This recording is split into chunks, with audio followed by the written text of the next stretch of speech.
السلام علیکم ورحمت اللہ وبرکاتہ.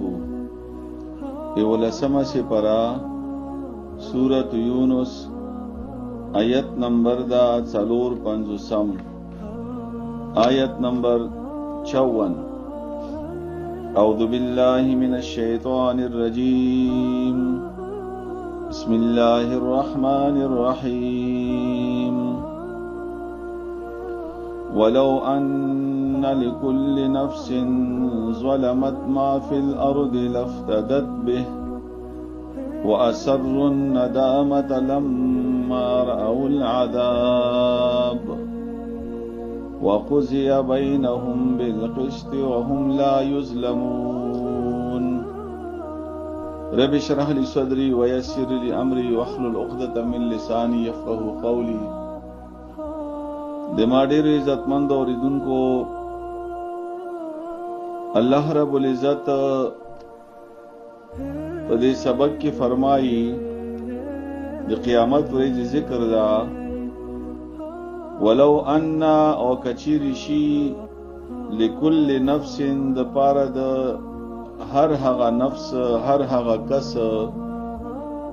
ظلمت چې ظلم کړی وي یعنی شرک کړی وي ما اغا ټول دولت فی الارض چې پزمکه کې دا لفتدت چې دې په فدیه کې ویر کی به دغه مال لرا نو بیا به هم قبول نکړل شي. مطلب د دې دا چې کوم خلک چې مشرکین دي په دنیا کې شرک کړي دا نو شرک داسې یو عمل دا چې الله رب العزت شرک نه معاف کوي. الله رب العزت د شرک معافي نه کوي.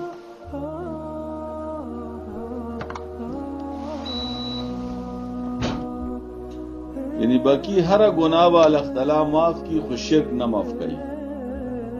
اور شرک بارے کې الله رب العزت فرمایي چې دا یو لوی ظلم دا او لوی ظلم دا پرونم دی باندې مونږه خبره کړی و. نو په دې ځکه کې الله رب العزت او فرمایلو چې کچیر یو مشرک سړی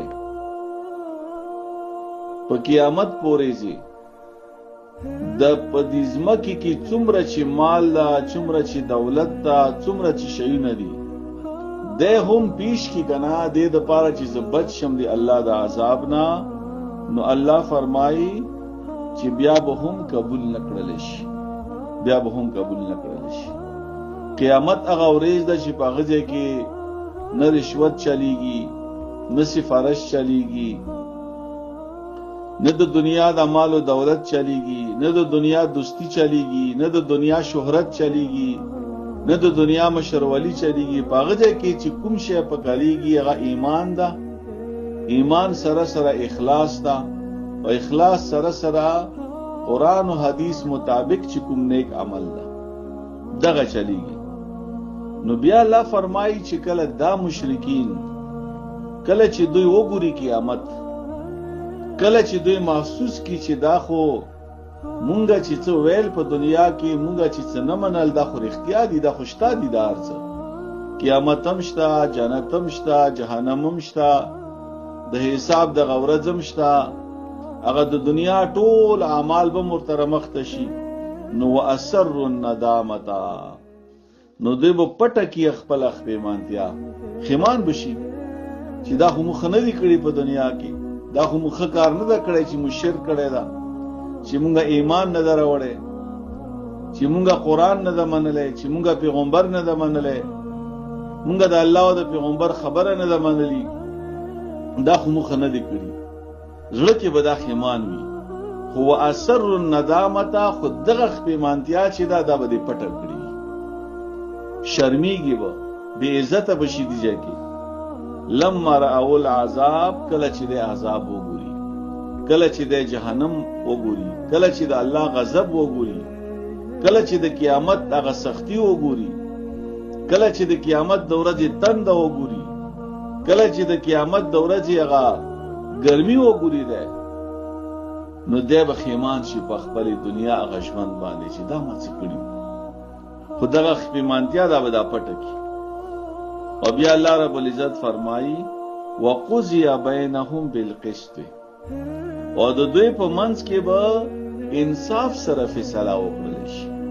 الله رب العزت د انصاف مالک دی، د الله فیصله د انصاف ولري.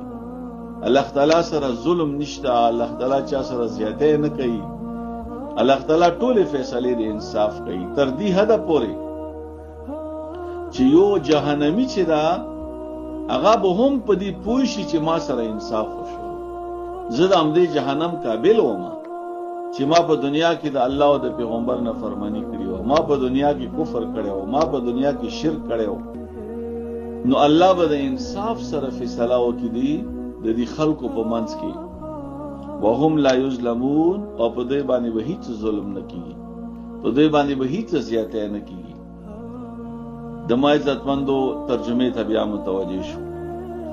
ولو ان او کچیری شي لكل نفس د پاره د هر یو کس ظلمت چې ظلم کړي په دنیا کې یعنی شرک کړي وي، ما هغه ټول دولت فی الارض چې پسمکه کې دا خو قبول ونکړل شي، لفتدت او د په فدیه کې ویل کې به د غمال واسر الندامتا او پټب کی دوی خپیمانتیا خپلا. لما رأوا العذاب کله چې دوی وګوري عذاب، وقضی بینهم بالقسط او فیصله وکړل شي د دوی په منځ کې په انصاف سره، وهم لا یظلمون او په دوی باندې به ظلم نه کیږي. الله تعالی د په دې سبق باندې متپویا او الله د په دې باندې عمل کولو توفیق راکړي. د ما عزتمندو د محرم میاشتا هغه حواله سره زیوبیلا یو دوه درې منټه کلیپ جوړوم، اب تاسو ته ګروپ کې ما درستولې ده، بیګا تاسو ته ګروپ کې رستولې ده. نو هغه کلیپ تاسو بیا واورئ، کوشش وکړئ چې په هغه باندې عمل وشي. جزاکم الله.